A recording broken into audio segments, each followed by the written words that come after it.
Hey listeners, Brit Milazzo back with Bellefonte Area School District. Thanks for tuning into our latest podcast. I know it has been a couple months since we brought you a new one, but I am extremely excited to be joined here today by Jackie Winecoop, Nicole Colehep this morning to talk about Bellefonte Reads. It's likely something that you've heard about. Each year, the district and community join forces to bring a collaborative literacy effort to help promote the love of reading within our schools and communities. This year's effort is not new, though under pandemic restrictions might look a little bit different. So ladies, thank you so much for being here today.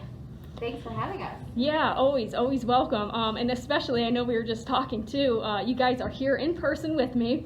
For those who can hear us but not necessarily see us, we are meeting in my classroom at the high school.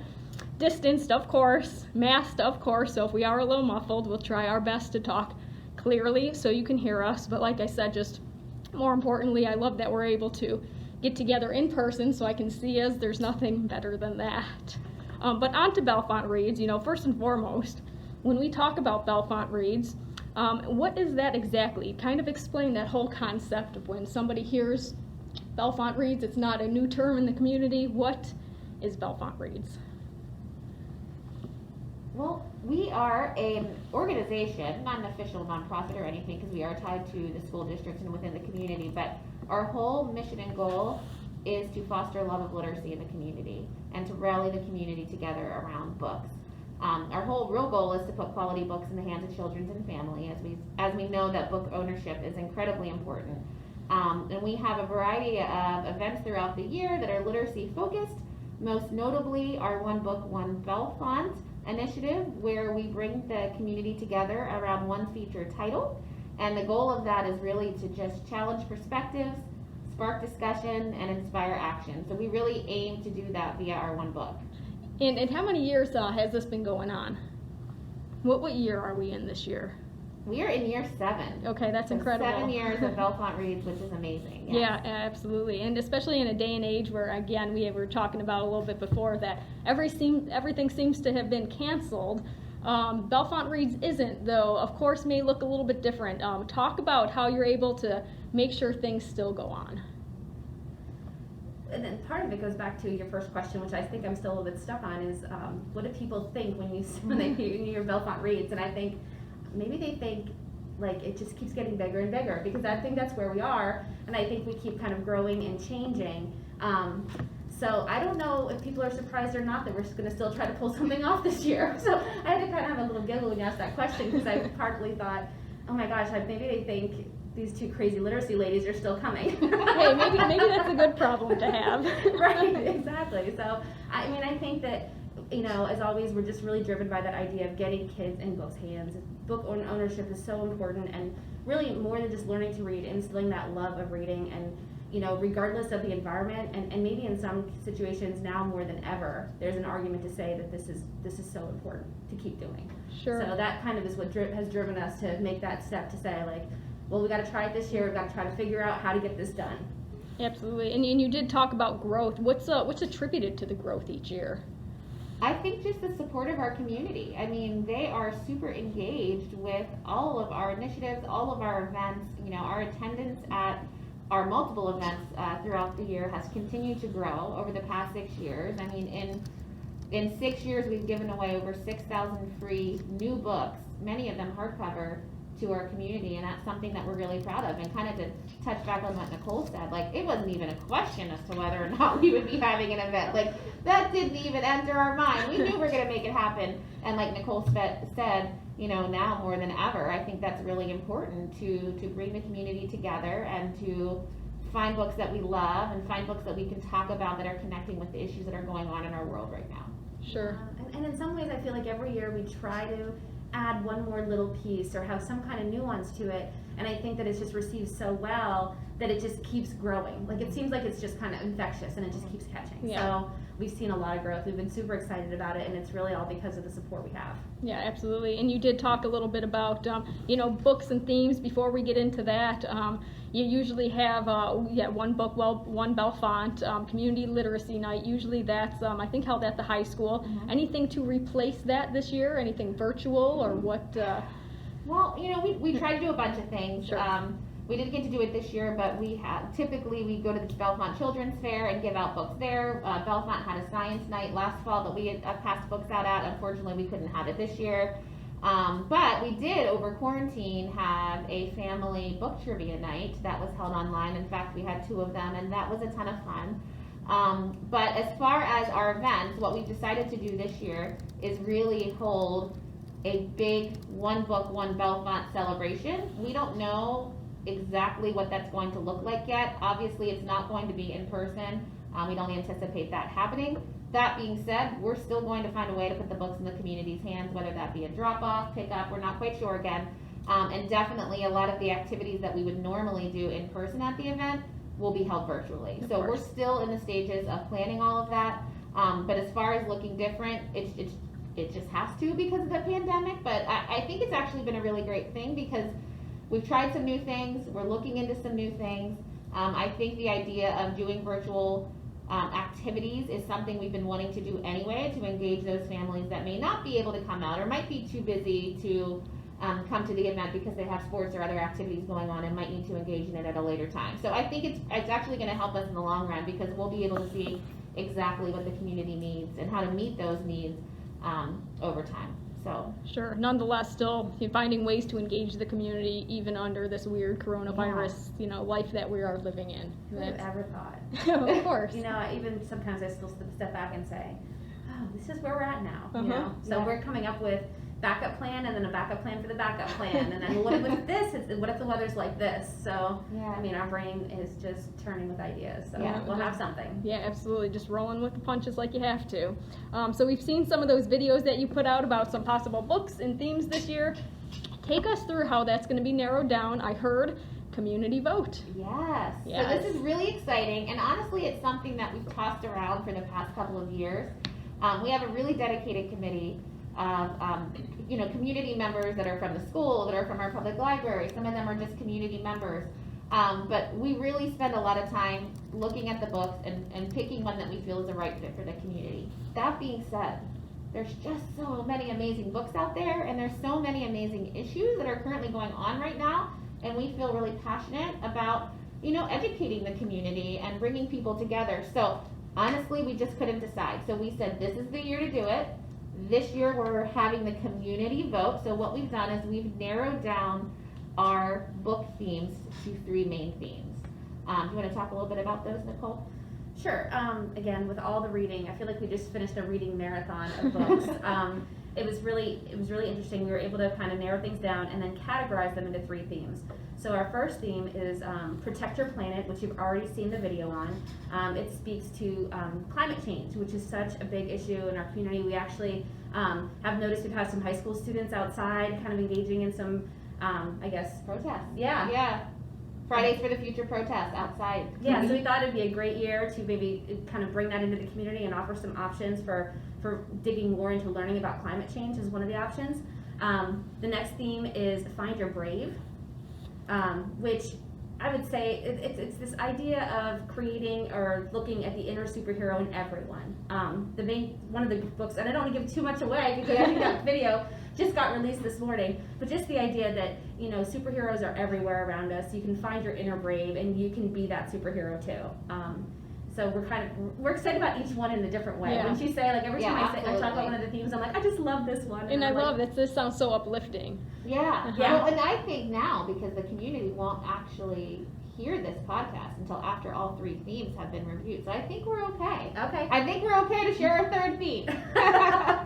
So then our last theme, we're calling it Raise Your Voice. And it came from our, reading about climate change and kind of getting into an avenue of books that spoke really just to how one person can make a difference. One person can be that voice, and we can't be afraid to speak out and act. And so it is a little bit about activism. It's about kind of starting change and things that you can do to inspire that. Absolutely. So we're really excited. I mean, as you can tell, how are we even going to decide? Those Right. are 3 amazing themes. We have multiple books within each theme. Of course, we still have our one book, which is our featured book. And so we're going to keep that in mind. But we've also, as we normally do, we've paired our feature title within each theme with paired books that would meet the age ranges of our community members. So some of them might be picture books, some might be books for adults. the most number of books in a theme is 5, actually. One of our themes, Find Your Brave, only has, I shouldn't say only, amazingly has 4 titles. Right. And then our other 2 themes have 5. So for those who are listening to this, how can they get involved in the vote? Well, so right now, definitely the thing to do would be to follow us on social media. We are on Facebook, Instagram, and Twitter. We also have a website, and all the information is on the website, so you'll be able to see all of our videos posted on our social media accounts and our website. So that's the first step, because you definitely want to take the time to watch the videos, look at our descriptions of the books, and really think about which theme is the best fit for you. Starting next week, December 7th through December 11th, that is when we're going to open up the polls for community vote. And so we will be sharing information again about all of those details. But essentially there's going to be a brief form that we're going to ask families to fill out. And the kind of cool thing that we're doing is it's not just one family, one vote. It's everybody in that family gets a vote. And so, you know, in my family, we've already had discussions and we're already in disagreement about which books are our favorite. So my daughter, she might want to vote for climate change. I am not going to release what my favorite one is because I want to just stay out of it at this point. But, you know, we have 4 people in our family and each of us want something different. So definitely we're encouraging everybody to get involved, to watch the videos first, and then to make your voice heard with the vote. So by the end of next week, we'll know. I'm not sure when we'll announce that. Probably the following Monday. Give us a little bit of time just to hold that special knowledge to ourselves. But we're really excited. And we hope it's not just people within our school district. You know, we want it to be within our entire Bellefonte community. So even if you don't have children who go to our schools, maybe they're homeschooled, you know,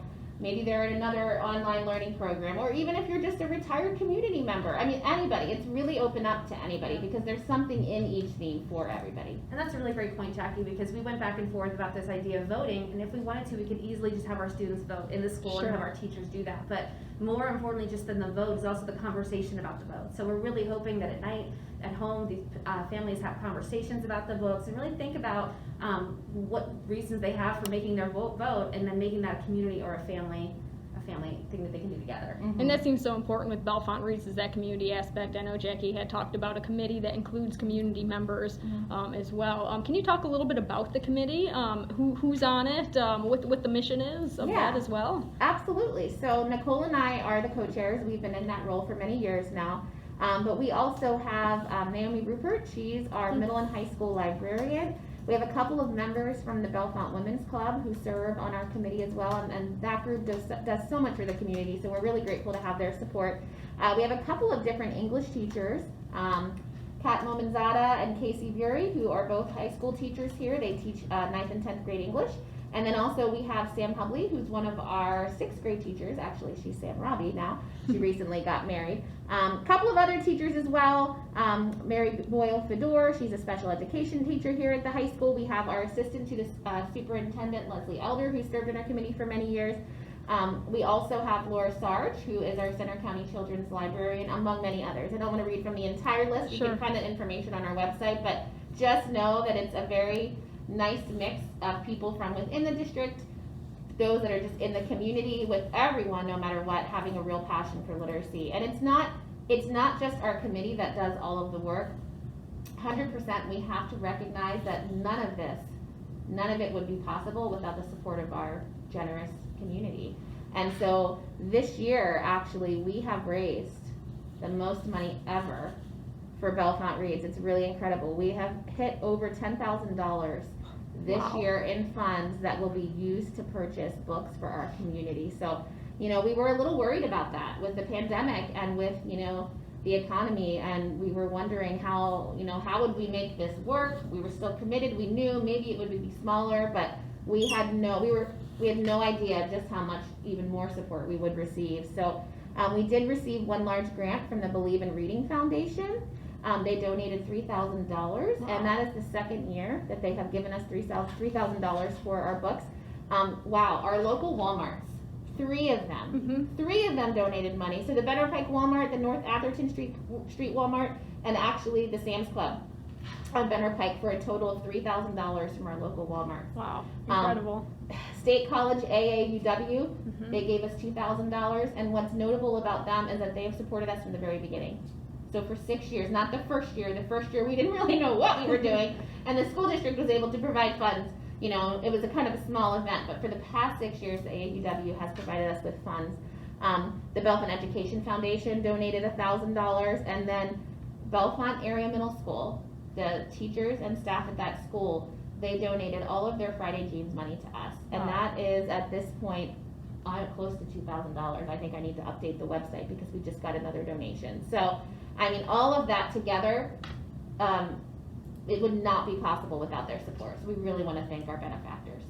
I mean, that's why we can choose such great books. Yeah. And we don't have to, because every year when we start reading, we worry, do we have to think about cost? Do we have to, you know, and it's such a battle for us. And now it's kind of like, oh my gosh, we can provide any books that we feel Yes. like are the best quality books. They can be hardcover. We can do 5 of them. You know what I mean? So Right. like, it's been really a blessing. Yeah, and then like you said, putting, you know, good quality books in the hands of kids and community members. Obviously, I'm sitting here talking to you. I can hear the enthusiasm in your voice when you talk about this from both of you.